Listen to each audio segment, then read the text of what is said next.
बहू का झूठ। माँ जी, मैं बदल गई हूँ। आपने सही सुना। मेरे इस बदले हुए रूप की असली वजह आप ही हैं।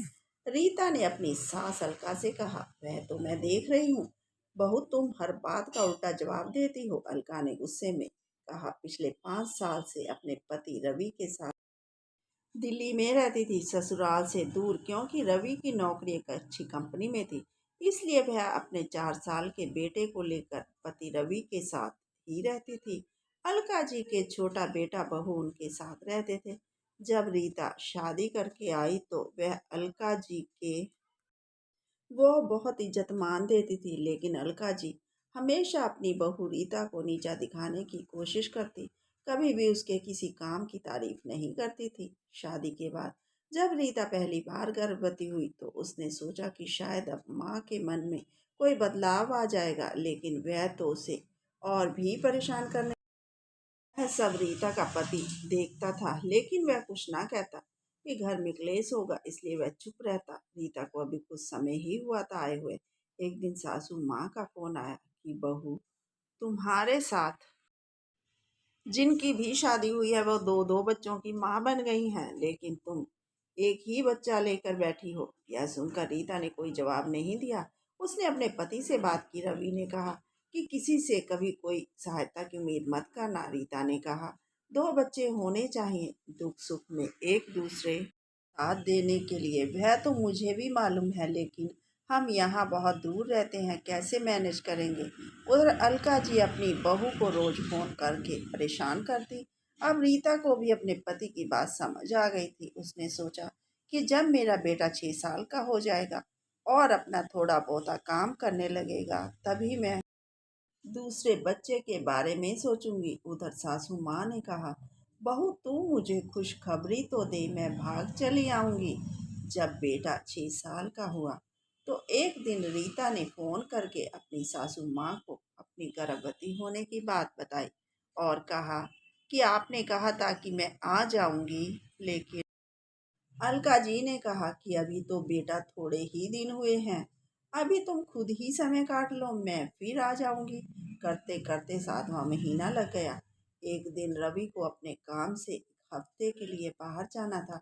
तब रवि ने अपनी माँ से फोन करके कहा कि माँ, मुझे एक हफ्ते के लिए जाना है, तो तुम यहाँ पर अपने पोते और बहू के पास आ जाओ और उन्हें मेरे पीछे से संभाल लेना। तभी माँ ने कहा कि बेटा, यहाँ पर तुम्हारी छोटी भाभी के भी छोटे बच्चे हैं, उनकी देख रेख के लिए भी कोई चाहिए। रवि ने कहा कि माँ, यहाँ तो छोटा भाई और पापा भी हैं। तभी अलका जी ने कहा कि बेटा, गांव से तुम्हारा शहर बहुत दूर है, जहां आने के लिए 6 घंटे लग जाते हैं। इतना सफर मैं कैसे करूंगी। इतना सुनते ही रवि ने फोन काट दिया। तभी पास में खड़ी रीता ने कहा कि कोई बात नहीं, आप चले जाइए, मैं अपनी बेटे की देखभाल खुद कर लूंगी। और हम अरे पड़ोसी भी बहुत अच्छे हैं। करते करते 9वां महीना लग जाता है। डिलीवरी से एक दिन पहले अलका जी रवि के घर आ जाती हैं। दूसरे दिन रीता को एक बेटी हुई, लेकिन पोती को अलका जी ने बिल्कुल भी हाथ नहीं लगाया। रीता यह सब देख रही थी। जब रीता की बेटी एक हफ्ते की हो गई तो अलका जी ने कहा, रवि बेटा, मैं इतना टाइम कटवा दिया, अब मेरी टिकट करवा दो। और रीता से बोली कि बहू, मुझे जो भी नेक देना है वह भी ला कर दे दो। तभी रीता ने कहा कि माँ, अभी तो रीति रिवाज सारे पड़े हैं करने के लिए, और आप जाने के लिए कह रही हैं। अलका जी ने कहा कि वहाँ पर छोटी बहू भी अकेली है। तभी रीता पति से नेक का सामान मंगवा दिया। अलका जी वापस चली गई। अब सारा काम रीता खुद ही करती थी। जब परी 6 महीने की हो गई तो रीता दे अपने पति के साथ ससुराल गई। जब ससुराल पहुंची तो हर कोई बेटी को देखने आ रहा था और अलका जी बड़े रोब से कह रही थी कि मैं तो समय पहले ही वहां पहुंच गई थी, इसलिए माँ बेटी को संभाल लिया था। नहीं तो शहर में कौन किसी की मदद करता है। और मैं तो पूरे रीति रिवाज करके तभी वापस आई हूँ। जो भी कोई आया, अलका जी बस झूठ बोलती रही। एक दिन रीता ने कहा कि माँ जी, आप और कितना झूठ बोलेंगे। अरे, आपने ही तो कहा था कि एक बच्चा और कर लो, जिस दिन तुम खुशखबरी दोगी मैं उसी दिन आ जाऊंगी।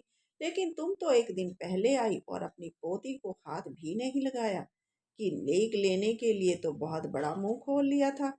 सुनकर अलका बोली कि तुझे शर्म नहीं आती? अपनी सास को किस तरह बोल रही है? रीता ने कहा कि माँ जी, आपने ही मुझे बोलना सिखाया है, लेकिन अब मेरी बेटी आ गई और जो दुख में हमारी मदद नहीं करता मैं उनके साथ अब कभी नहीं दूंगी और मैं अपने बच्चों को खुद ही पाल लूंगी। मुझे आपके साथ की और झूठ की कोई ज़रूरत नहीं है।